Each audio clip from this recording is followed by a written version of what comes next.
Jesus é o Senhor de todas as coisas. Amém? Na continuidade aqui do Novo Testamento, no livro de Mateus, nós temos Jesus, né, dizendo que Jesus não veio revogar a lei, mas cumpri-la. Isso muito em decorrência, né, dessa ideia de Novo e Antigo Testamento, e quando o Senhor vem, ele sacrifício novo por nós, vivo, né, por nós, e ele vai ali, né, e faz aquele sacrifício que antes era feito para que nós fosse redimido. Hoje ele vai lá, né, como cordeiro vivo, um cordeiro perfeito, e morre por nós. Porém, ele não veio antes disso revogar a lei. Porém, ele agora, a partir do momento que ele se dá por nós, ele leva sobre ele tudo que é ruim de nós.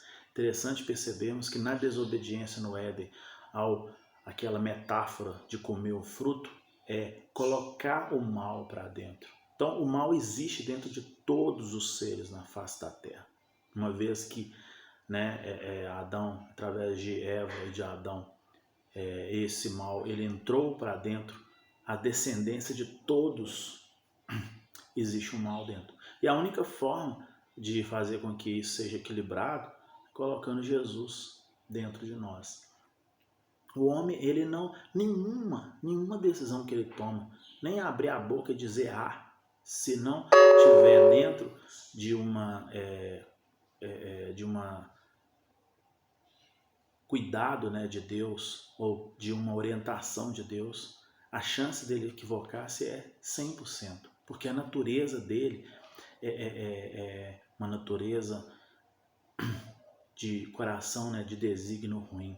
Ele não tem, por mais que ele se ache capacitado, inteligente, mas ele não tem capacidade alguma no quesito de ser sábio, de ter coerência na fala, né, de planejamento, de assertividade. Por quê? Porque ele desconhece muitas coisas. Por mais que ele tenha conhecimento sobre, tem até um livro que eu li recentemente que fala, né, conhecimento do nada, ou seja, tudo que você conhece é finito, tem uma limitação, mas Deus, ele sabe de todas as coisas.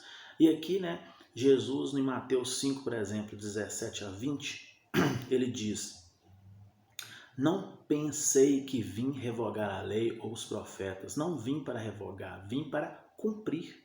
Porque em verdade vos digo, até que o céu e a terra passem, nem um i ou um tio jamais passará da lei, até que tudo se cumpra. Aquele, pois, que violar um destes mandamentos, posto que dos menores, e assim ensinar aos homens, será considerado mínimo no reino dos céus.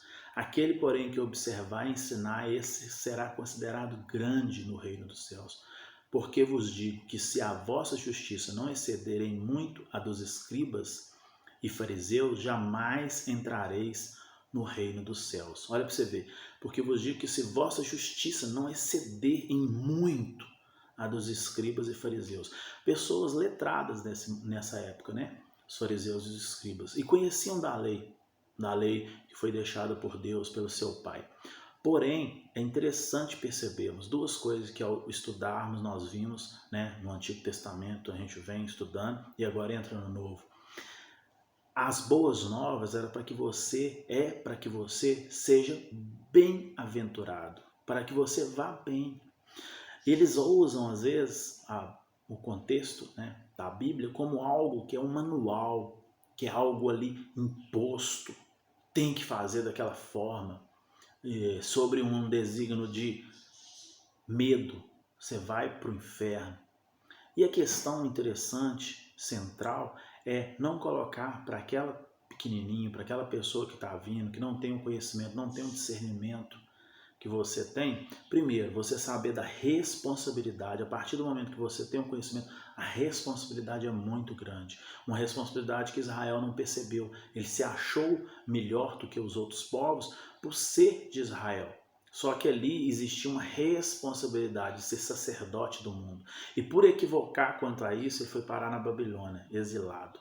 E hoje as pessoas que estão né, com conhecimento do Evangelho, que estão em congregações, ou mesmo não, mas que têm o conhecimento, às vezes se acham melhor que os outros por isso. E na verdade eles não são melhor que ninguém. Todos nós somos iguais, todos nós temos mal dentro de nós. Ao conhecer o teu discernimento, isso faz de você uma pessoa com mais responsabilidade.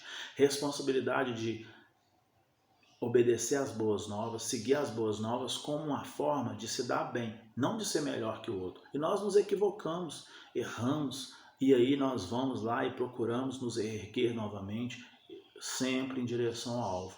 E certo de que nunca somos melhores que ninguém, mas existe uma responsabilidade muito grande, como existia em Israel, de levar as boas novas. E através do que isso faz, né, de exemplo na nossa vida, as outras pessoas perceberem que isso é bom, ter um norte. Mas isso não faz de nós melhores que ninguém, porque amanhã a gente pode ser pior do que alguém que nós julgamos, né, está numa situação inferior à nossa. Porque o homem, tudo que ele fizer sem a orientação de Deus, ele tem praticamente 100% de chance de errar, de equivocar, de ser uma pessoa tola, né? Então isso é muito interessante que percebemos. E Jesus, como ele era uma pessoa muito inteligente, né? Então ele sabia de colocar essas palavras dessa forma. Ele não veio revogar a lei. Mas, dando continuidade, né, Jesus completa o que foi dito aos antigos. Isso nós vemos aqui em Mateus 5, de 21 a 26, que diz o seguinte: ouviste que foi dito aos antigos, não matarás? E quem matar está sujeito a julgamento? Eu, porém, vos digo que todo aquele que sem motivo se irá com seu irmão estará sujeito a julgamento, e quem proferir um insulto a seu irmão estará sujeito a julgamento do tribunal, e quem lhe chamar tolo estará sujeito ao inferno do fogo. Se, pois, ao trazer ao altar tua oferta, ali te lembrares de que teu irmão tem alguma coisa contra ti, deixa perante o altar tua oferta, vai primeiro, reconcilia-se com teu irmão, e então, voltando, faz a tua oferta. Entrará em acordo sem demora com o teu adversário, enquanto está com ele a caminho, para que o adversário não te entregue ao juiz. O juiz é o oficial da justiça, e sejas recolhido à prisão. Em verdade te digo que não sairás dali enquanto não pagares o último centavo. Então você vê aqui que são admoestações, né? Uma forma de educar para que você vá bem. Nada de imposição, como é colocado, como uma coisa que ele mesmo diz, ele fala: fariseus, vocês colocam no ombro dos outros fardos que nem vocês conseguem carregar. Então, é a ideia da bem-aventurança, de ir bem, de ser bem-aventurado, de que tudo suceda bem. Ao equivocar, como todos equivocam, né, vem, infelizmente, o preço por aquele erro. Mas isso não faz de você desmerecedor, porque às vezes ao equivocar, as pessoas tendem a afastar de Cristo. E aí é o problema maior, porque aí você deixa fazer com que o mal tome conta totalmente. E esse é um dos maiores perigos. Por mais que você queira acertar, ao equivocar, você pede perdão, você pede, você assume, né, o seu erro e você volta sempre para ele. Porque para onde você vai ir? Não há outro lugar. Ele diz, inclusive, em relação ao adultério, Mateus 5, de 27 a 28, que diz: ouviste que foi dito, não adulterarás. Eu, porém, vos digo, qualquer que olhar para uma mulher com intenção impura no coração, já adulterou com ela. Em 32 ele ainda diz: eu, porém, vos digo, qualquer que repudiar sua mulher, exceto em caso de relações sexuais ilícitas, a expõe a tornar-se adúltera, e aquele que casar com a repudiada comete adultério. Você vê que isso aqui é uma chave interessante, que lá no livro de Deuteronômio, Levítico, vai vindo o sacerdócio, né? E você vê que é uma forma de passar para o ser humano o que era sagrado, a forma correta de se fazer as coisas, pessoas que eram levantadas para fazer aquele tipo de rituais, né? De sacerdotes, de fazer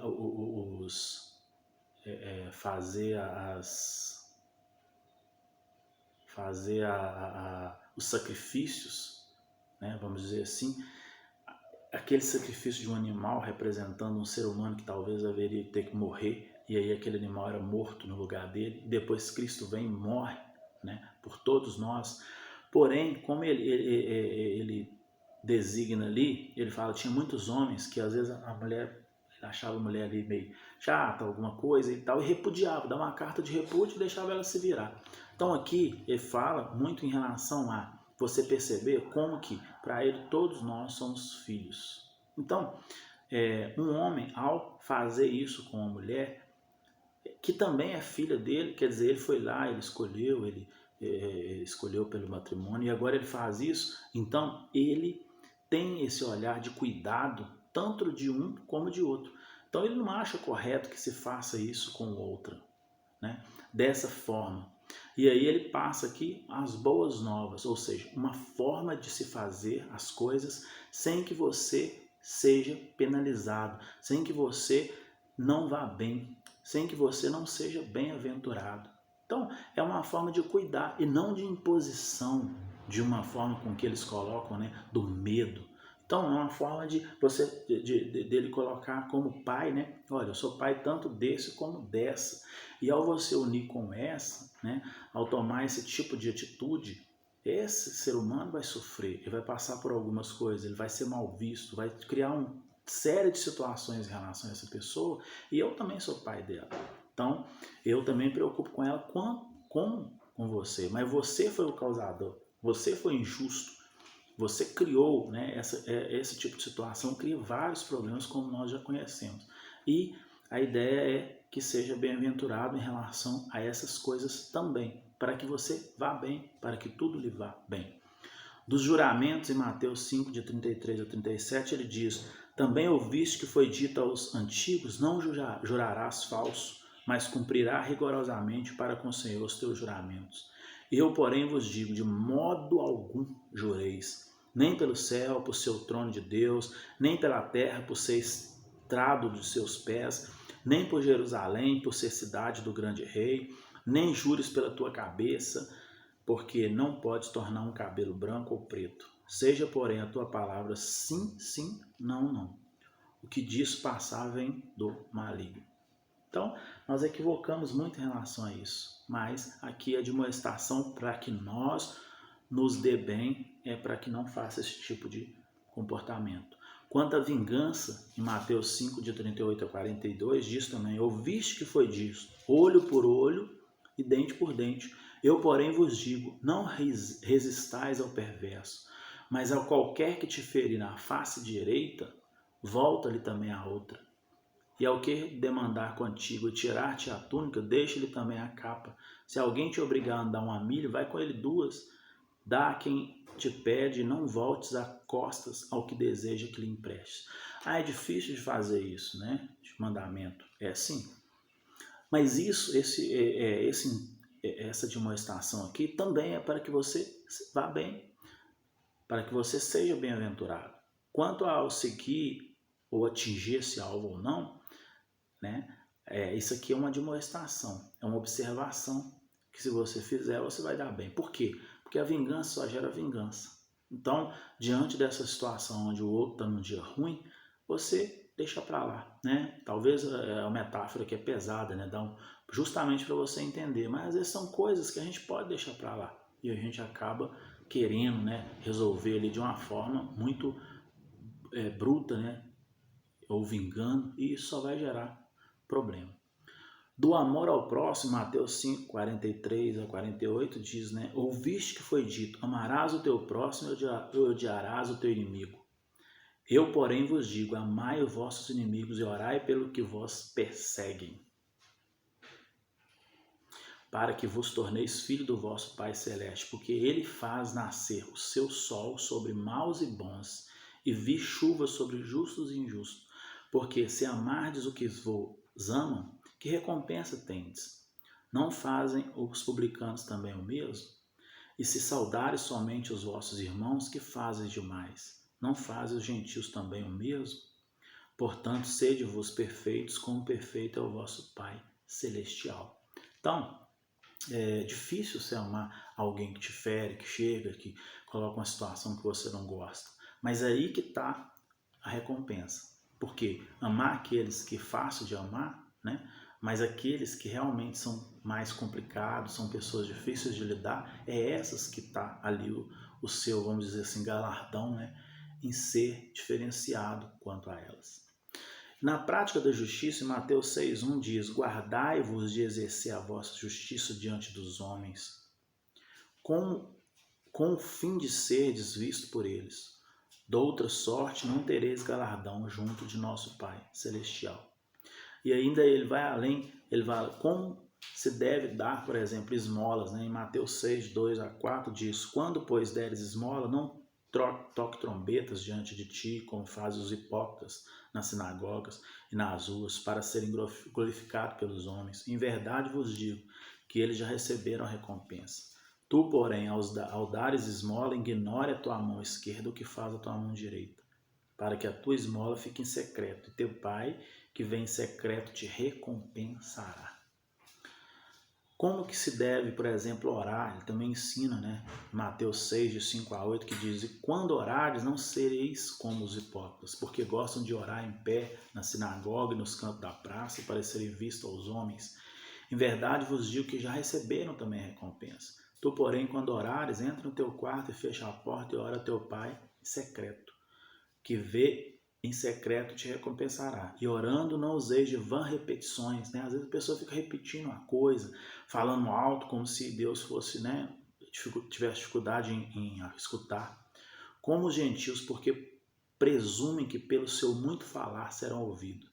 Não vos assemelheis, pois, a eles, porque Deus, o vosso Pai, sabe o que tem necessidade até antes que você o peça. Então não há necessidade de ficar repetindo, falando alto. Por quê? Porque ele já sabe de todas as coisas. Então, você pode, né, ter uma forma de fazer isso de forma muito equilibrada, sem necessidade de exageros.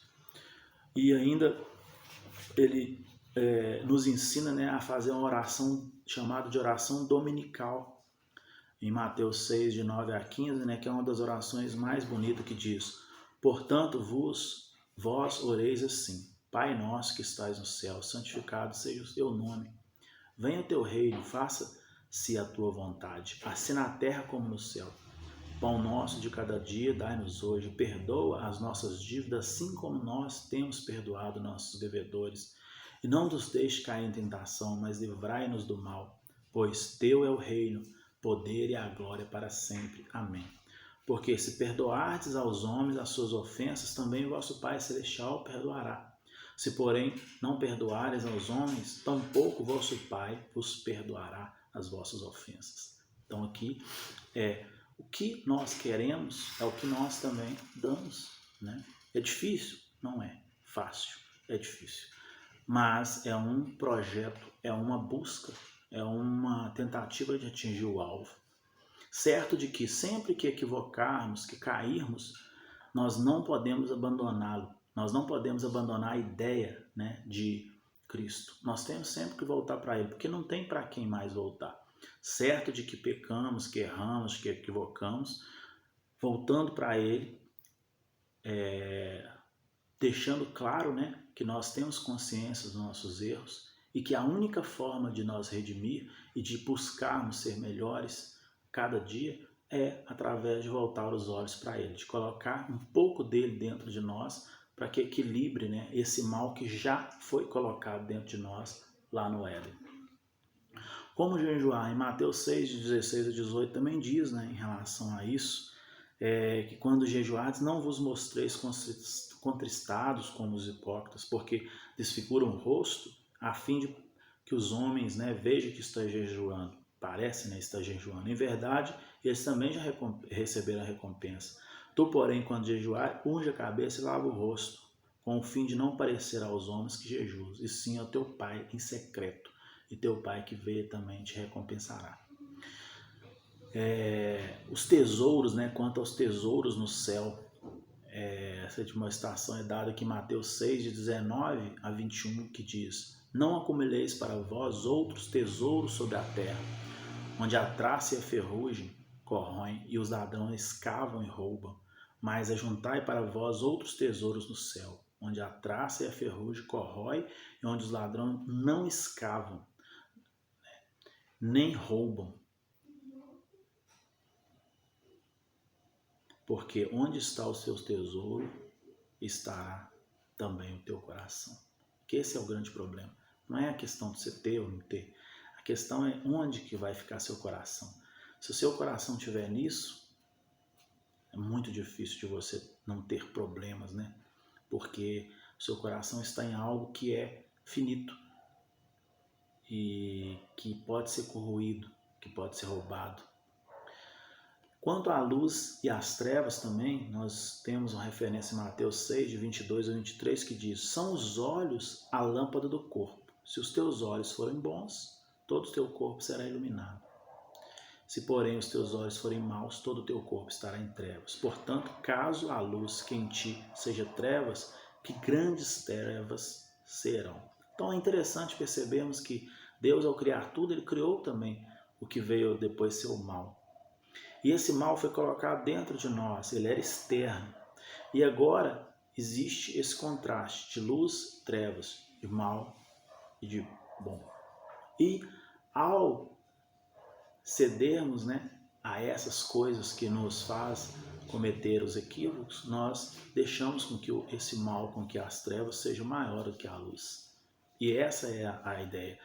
Todos os dias existe uma luta, né, diária, para que a luz seja mais forte que as trevas, que o positivo seja maior que o negativo, que o bem sobressaia. Isso é uma luta diária. Você não é melhor que ninguém por uma conduta ou outra, ou por uma forma de pensar. Você passa a fazer diferença e dar exemplo e ajudar as pessoas através dessa luta diária, de fazer com que o mal... Você olha, eu olho, às vezes, faço um retrospecto e falo, poxa, hoje eu cometi vários equívocos. Amanhã eu vou tentar fazer menos, errar menos que hoje. E sempre assim.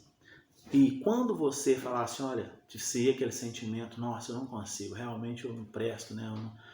Você continua no intuito de olhar para Cristo e não desistir nunca, porque Ele nunca vai desistir de você.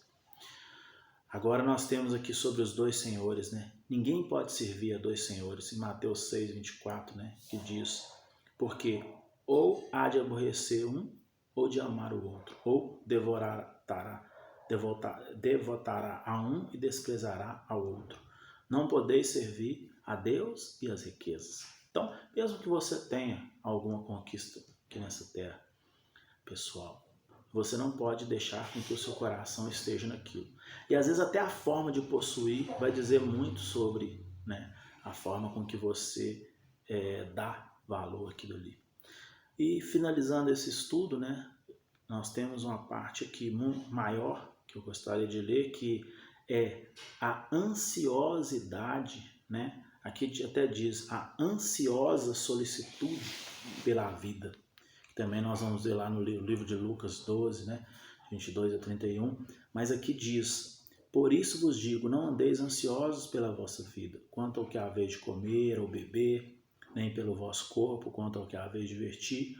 Não é a vida maior do que o alimento e o corpo mais do que as vestes? Observai as aves do céu, não semeiam, não colhem, nem juntam celeiro, contudo vosso Pai Celeste as sustenta. Porventura não vales vós muito mais do que as aves? Qual de vós, por ansioso que esteja, pode acrescentar um covado ao curso da sua vida? E por que andais ansiosos quanto ao vestuário? Considerai como crescem os lírios do campo. Eles não trabalham nem fiam. Eu, contudo, vos afirmo que nem Salomão, em toda a sua glória, se vestiu como qualquer um deles. Ora, se Deus veste assim a erva do campo, que hoje existe e amanhã é lançada no forno, quanto mais a vós outros, homens de pequena fé. Portanto, não vos inquietais dizendo que comeremos, que beberemos, ou com que nos vestiremos, porque os gentios é que procuram todas essas coisas. Pois vosso Pai Celeste sabe que necessita de todas elas. Buscai, pois, em primeiro lugar o seu reino e a sua justiça, e todas essas coisas vos serão acrescentadas. Portanto, não vos inquieteis com o dia da manhã, pois o amanhã trará o seu cuidado. Basta o dia o seu próprio mal. Então, às vezes nós interpretamos isso aqui de forma errada, né? Falando, mas e se a gente não fizer acontecer, como que vai ser? Na verdade, ele não está querendo dizer isso, porque quando o povo estava ali na terra prometida, todos foram repartidos ali terras e afazeres, e isso faria com que os homens, na labuta ali, se enriquecessem, né? Tivessem seus pertences, e somente os sacerdotes, eles ficavam por conta das coisas do Senhor, e esses teriam 10% da parte do que todos produziam para se repartir entre os viúvos e os órfãos, e também fazer uso, né, por eles não ter essa porção nas terras como os demais. Porém, todos, dessa forma que o Senhor fez, eram assistidos. Só que o homem, em decorrência de todos os fatos, né, de toda a concupiscência, né, da sua mente, ele foi se corrompendo, se rebelando, e aí causou esse caos todo. Então ele vem falar, olha, ele cuida de todas as pessoas, né? Cuida até dos pássaros, dos lírios do campo, né? E vós também, vós façam seus trabalhos, porém não coloca nisso o seu coração. Volta sempre para ele, com algum propósito, que você guarde de alguma forma algo que faça você sempre arremeter-se a ele, para não esquecer que ele que criou todas as coisas, e ele sabe de todas as coisas, ele detém conhecimento de todas as coisas, e a sua sobrevivência, né, e a sua segurança não está no seu braço, está nele. Então, independente de você equivocar, de você cometer seus erros, ele sempre estará com seus olhos voltados e nunca desistirá de você. Então você, ao equivocar, você sempre pede ele perdão, pede ele, reconhece, né, os seus equívocos e continua, como ele diz ali, né, amanhã é um novo dia. Com outras palavras, eu coloco, olha, para cada dia basta o mal, né, de cada dia. Ou seja, se hoje for um dia ruim, vamos esperar que amanhã seja um dia melhor. E sempre nessa questão de perseguir o alvo que é Cristo. Amém?